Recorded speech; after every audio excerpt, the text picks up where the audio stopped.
Doctor Pannalal Goswami, doctor Nandita Bhattacharya Goswami.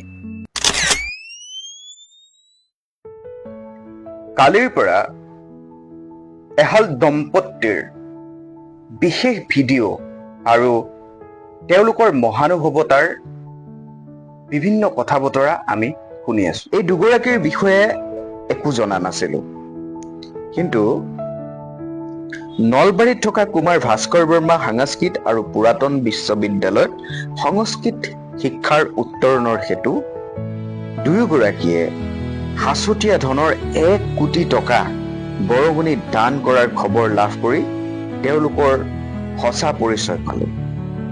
সমাজ সভ্যতা আৰু নিজৰ চিন্তা কৰ্ম আৰু আদৰ্শৰ প্ৰতি কিমান দায়বদ্ধ হলে একোজন মানুহে এনে কাম কৰিব পাৰে। যি বয়সত বিভিন্ন ধৰণৰ বেমাৰ আজাৰে হেঁচা মাৰি ধৰিব পাৰে, যি সময়ত সাঁচতীয়া ধনৰ প্ৰয়োজন আটাইতকৈ বেছি হ'ব পাৰে, এনে সন্ধিক্ষণত তেখেতসকলে 1 কোটি টকা এখন শিক্ষানুষ্ঠানলৈ বৰঙণি দিয়াটো সাধাৰণ মন মগজুৰ কাম নহয়।